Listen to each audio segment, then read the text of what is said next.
Bueno, seguimos la última ponencia que tenemos en este tan rico panel. El título de la ponencia, a cargo de Patricia Verónica Weygand, es Psicoanálisis, Losange, Educación, como ustedes ven en su presentación. Ella es doctora de UCER, Argentina, postdoctora en Psicología de UCA, licenciada en Psicología, profesora titular en la Universidad Nacional del Comahue y en la maestría en Psicoanálisis UCA, docente y directora de tesis de doctorado y maestrías en psicoanálisis, investigadora categoría 2 de la Secretaría de Políticas Universitarias, directora de proyectos de investigación y extensión universitaria, vicedecana de la Universidad Nacional del Comahue, de la Regional de la Zona Atlántica, entre 2010 y 2014, Argentina. Directora de la revista El Hormiguero, sobre psicoanálisis, infancias y adolescencias, autora de libros y publicaciones en revistas científicas, miembro del grupo psicoanalítico El Otro Sur, en la ciudad de Viedma, Río Negro, Argentina, y también se desempeña en clínica en el consultorio.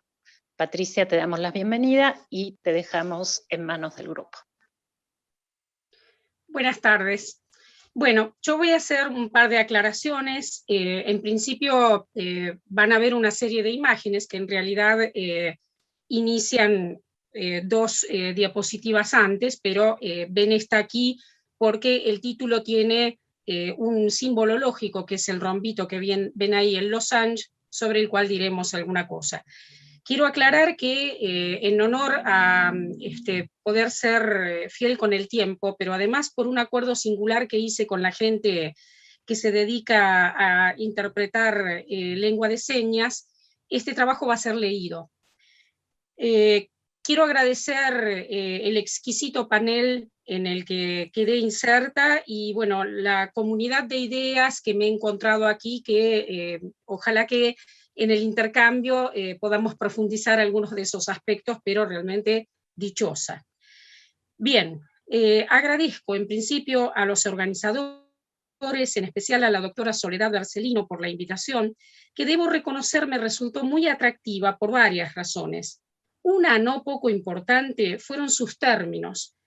Ella dijo que me invitaban porque me dedico a la investigación en el sistema universitario desde el psicoanálisis, considerado como una línea crítica de investigación, lo que nos recuerda que puede haber investigación que no sea crítica, esto es, que se produzca una aplicación de teoría, que encontremos lo que hemos puesto allí antes y que desechemos la diferencia. Debo decir que aún hoy día no siempre el psicoanálisis es convocado de manera explícita ni declarado como tal por quienes lo ponen en marcha en el ámbito académico. El psicoanálisis en el sistema de investigación queda, en no pocas oportunidades, oculto detrás de planteos metodológicos que se presentan con un carácter científico objetivable, perdiendo lo más prolífico de su operatoria como método, el uno a uno, la singularidad. El título de esta ponencia, Psicoanálisis, Losange, Rombito, Educación, que podría ser el título de un largo seminario, merece aquí alguna referencia mínima. El psicoanálisis es un método de investigación, por lo que al leer psicoanálisis debemos tener en cuenta que estamos diciendo investigación. Investigación y educación. Sus relaciones no son unívocas. Inclusión, disyunción, inclusión, diversidad, quedan dichos por la vía del Losange. La investigación, en este caso el psicoanálisis, quedará al servicio de interrogar la educación. El psicoanálisis implica una ética, por lo que no incluye ninguna clase de educación en sí mismo, ni debe disponer de preceptos morales a aplicar. Teoría previa aplicada también es moralina. En psicoanálisis utilizamos el Losange como un símbolo lógico. Sin embargo, es central ubicar como psicoanalistas que en nuestros dichos algo excede la comunicación. No se trata únicamente de lo que queremos decir, sino de lo que queda dicho en aquello que decimos. Es interesantísimo lo que podemos encontrar como significados atribuidos al Losange. Entre esos muchos que se despliegan desde el Paleolítico, el Losange o rombo se encuentra en la mitología de diversos pueblos como un signo de la fertilidad femenina. Alienación y separación en una unión fértil entre dos términos disyuntos. Reflexionaremos a partir del trabajo de investigación en el ámbito universitario acerca del estatuto metodológico del psicoanálisis, su singularidad y pertinencia, desembocando en la presentación de prácticas con efecto subjetivante desde la puesta en marcha de dispositivos de escucha a trabajadores con infancias y adolescencias, también en el terreno educativo. Investigación, extensión y docencia anudadas a una concepción de universidad darán marco a la emergencia subjetiva. Declarémoslo ya, el trabajo de investigación realizado desde el cruce entre psicoanálisis y universidad, ahí también podríamos colocar un losange, tiene efectos subjetivantes. La educación está convocada allí desde diferentes aristas y en oportunidades hace lugar al efecto sujeto. El psicoanálisis y su método. El psicoanálisis nace de la mano de Freud como un método de investigación en el encuentro con lo real, alojando aquello que para el saber imperante era el desecho, lo que no entraba en el cuerpo de quienes detentaban el saber sobre los cuerpos, lo que no cesaba de no inscribirse, el cuerpo sufriente cuyo grito no se escuchaba. Freud se empeña en aclarar que él no es un filósofo, haciendo tensión para afirmar que el psicoanálisis es praxis.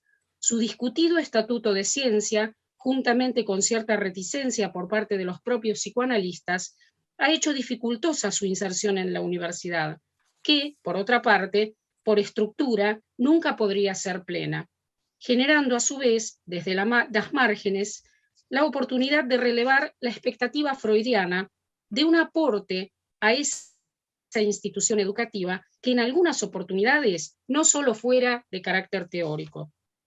El múltiple interés del psicoanálisis ha llevado a su andamiaje de investigación por diferentes rutas. Lo iniciado e inspirado en la clínica transitará caminos conducentes a diferentes ámbitos del quehacer humano, político. La educación, no solo la universitaria, quedará bordeada y alojada en su investigación, también en la universidad, arrojando transferencia en acto. Investigación que va de lo singular a lo singular, implicando a un sujeto que adviene en el abordaje mismo, a partir de esa relación a la que denominamos transferencial y que requiere ser encarnada, no por fuera de la pregunta por la época, que como lengua materna hace de exterior íntimo para destinatarios y hacedores de prácticas. La transferencia y la cocina de la investigación. La universidad es buscada en muchas oportunidades como fuente de conocimiento por diferentes otras instituciones. Una y otra vez a lo largo de los años podemos encontrarnos con espacios de capacitación, así son nombrados insistentemente por aquí y por allá. En ellos, los conocimientos forjados en investigaciones realizadas concienzudamente, pero con protagonistas que no son los destinatarios de esas capacitaciones, son frecuentemente volcados allí. Nos bajan conocimientos, dirán los destinatarios. El mandamiento académico indica que primero debemos investigar, obtener resultados, y luego volcarlos a quienes serán llenados por nuestro saber, del que entonces no cabe duda. Allí mismo se produce lo que no anda en investigación. Allí se produce lo que con razón se le atribuye al académico. Siempre llega tarde. Debe apurarse porque lo encontrado en la investigación vía los instrumentos de recolección de datos y su análisis se desactualiza en esa independencia que ha cobrado de aquel que fuera y del que será su interlocutor. Ese es el lugar donde se instala el justo reproche que puede titularse ustedes los académicos. La consideración del concepto psicoanalítico de transferencia hará para nosotros una diferencia generadora de sujeto, no porque no estuviera considerada incluso antes de la pluma freudiana, sino porque será el pivote de las intervenciones y puede serlo, ¿por qué no?, también en el campo educativo, más aún en nuestra época, en la que los demonios del medioevo han sido reemplazados por un infatuado yo, que, creyéndose dueño de todo, es sin embargo objeto de mercado. Brevemente, ubiquemos que la transferencia y a la transferencia hay que ofrecerse y hay que soportarla. El sostén en el tiempo de la tarea de investigación implica también el sostén en las transferencias, ofrecerse más allá del puro semblante para sostener la ficción, con X, de aquel que de otra manera no tendría otro en quien sostenerse para advenir sujeto con dignidad deseante. Hablo de destinatarios, niñes y adolescentes, pero también de los trabajadores. ¿Qué sería la investigación inclusiva? ¿Quiénes son los excluidos a los que pretendemos incluir? Misma pregunta respecto de la educación. En nuestro recorte pondremos el acento en la subjetivación también en el acto educativo, pensándolo en relación con las prácticas comunitarias, dado que el humano es con otros, como bien lo planteara Freud en uno de sus textos que habitualmente llamamos culturales, que es Psicología de las masas y análisis del yo. El hombre no vive de manera aislada. Punto de dificultad este, ya que en nuestra actualidad, no solo de época, el humano está solo, agrupado pero solo. Múltiples ofertas de mercado se agolpan en la puerta de primero yo, y luego yo, y más tarde yo. Y si no hay yo, que no haya nada. Si no te amás a vos mismo, no podés amar a otros. Reza la filosofía de las redes de autoayuda que plantean para todos lo mismo, sin diferencia, y aunque ofreciendo un yo indudable como destinatario. La culpa sobrevolará al lector por todo lo que no anda, bajo el influjo del mandamiento vos podés, si querés podés. El estragozoso mandamiento también aplica a niñes que de esa manera quedan solos y deberían arreglárselas con lo que no anda con ellos, en ellos y con los otros. O alguien más debería hacerse cargo que no fuera yo, aunque me hubieran contratado para trabajar con él. En realidad, con niñes de los que aquellos con los que se pueda trabajar, y no este con el que no se puede. La huella digital. Lo común es la diferencia, dirá el psicoanalista argentino Jorge Alemán. La experiencia de investigación que consideraremos se desarrolla en un espacio interinstitucional con infancias y adolescencias denominado El Hormiguero, fundado en 2010 en la fría Patagonia Argentina, que si todo va bien vamos a ver una serie de imágenes en las diapositivas de actividades del hormiguero. Allí trabajadores de la educación, salud, justicia, desarrollo social, seguridad, entre otros, se reúnen para pensar su quehacer a la luz de la investigación universitaria, puesta en marcha desde la pregunta crítica que el andamiaje del psicoanálisis procura. Allí donde la interdisciplina tiene lugar y la transdisciplina se abre paso a partir de la suspensión del saber disciplinar que la pregunta por el sujeto abre, trayendo efectos subjetivantes también en los trabajadores. Porque nos hemos percatado que cada vez que dejamos en una soledad justificada en la especificidad a trabajadores de la educación, de la salud, de la justicia, de la justicia, de seguridad, la educación, la salud, la justicia, la seguridad quedan perdidas o tal vez quedan bien conceptuadas, pero se pierden Pedrito, Juan, el maestro y su alumno, el médico y su paciente, el trabajador social y la familia. La universidad, con una tachadura en la, no hay una sola, la entendemos como una institución más, en comunidad, y su quehacer como efecto de un trenzado entre extensión, investigación y docencia. Ideología y psicoanálisis se cruzan en el encuentro en investigación. Las ideas propias del psicoanálisis, como bien planteara Freud ya en 1915, en un artículo que no tiene desperdicio epistemológico, que es Pulsiones y sus destinos, provienen esas ideas de diferentes lugares. Sin embargo, el andamio deberá ajustarse a la práctica, al encuentro con lo real, con lo que excede, con lo otro, con lo desconocido. Eso que excede no solamente en educación, hoy es nombrado muchas veces, como antes también ocurriera, a cuenta de los niños y adolescentes destinatarios. Es violento, no aprende, es disperso, es ADD, es ADH. Ese es el telón de fondo de la época. El niño generalizado, así como propusiera Lacan en 1967, está detrás del telón. Ya no hay adultos, Ya no hay quien quiera hacerse cargo del otro. Pensando ese aporte, podríamos decir que cuando un adulto aparece, nuestra investigación no debe obturarlo, sino que debe acompañarlo para que eleve su dignidad y la del niño al que se dirigen las intervenciones, también las educativas. Por eso, charlaremos sobre un par de viñetas y un recorte de un documento público. El hormiguero se funda a partir del encuentro y el desencuentro entre la Universidad y el psicoanálisis. Está sostenido por sucesivos proyectos de investigación y de extensión universitarios y es heredero de un modo de pensar la cosa universitaria en un anudamiento, un trenzado, como ya dije, entre docencia, investigación y extensión universitarias. Seguramente algunos de los presentes estarán al corriente del interés del psicoanalista Jacques Lacan por los nudos. Un elemento no puede consistir sin el otro en un nudo. Investigación, docencia y extensión no pueden ir adelante una sin la otra. Es una manera de pensar la educación y no solo la universitaria.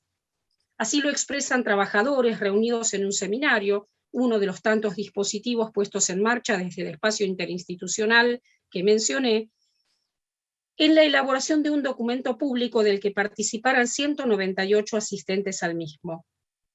Ellos dicen allí, expresan y enfatizan el valor del encuentro con otros, del intercambio, el planteo de diferentes problemáticas que en oportunidades en las prácticas solitarias ni siquiera serían pasibles de ser relatadas, la apreciación de otras miradas, lecturas, la escucha de otros discursos. En este sentido, consensúan entre los presentes en que siempre que se hable de práctica profesional, de práctica, es necesario interrogar esas prácticas. En este caso, ha sido a partir de una dinámica y planteo considerado por ellos novedoso en el abordaje de las distintas problemáticas desde la articulación entre práctica y teorización. Voy a leer dos viñetas. Disculpa, una de ellas, 5 minutos. Exacto. Bien, me van a alcanzar, creería. Bien, hay una de ellas que es realizada por dos trabajadores que integran nuestro hormiguero, que desempeñaban su práctica en una institución penal para jóvenes.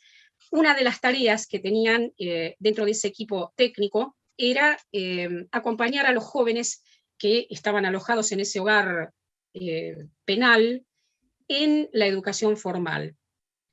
Un día, la directora de la escuela, a la que asistían varios jóvenes de esa institución, los llama preocupada, compenetrada en una situación que estaba sucediendo en su establecimiento con uno de nuestros adolescentes. Pablo, así lo llamaremos, se encontraba en el aula y al decir de él, alguien dijo algo que lo molestó. Tomó un cúter, acá en Argentina un cúter es un elemento cortante que se utiliza para realizar tareas, digamos, de bricolage, de arreglos hogareños. Tomó un cúter de dimensiones importantes y quería cortar a uno de sus compañeros. La docente, atemorizada por la situación, comenzó a gritar. Fue entonces que al escuchar los gritos, la directora se dirigió al aula, encontrándose con una escena marcada por el pánico de la docente y en consecuencia del resto de los estudiantes. Decide resguardar a Pablo de las miradas y del caos. Retirándolo de la escena, cúter en mano, lo abraza diciéndole, tranquilo corazón, todo estará bien. Luz, así llamaremos a esa directora, comienza a sentir que Pablo se va relajando. Ya no grita e intenta comenzar a hablar.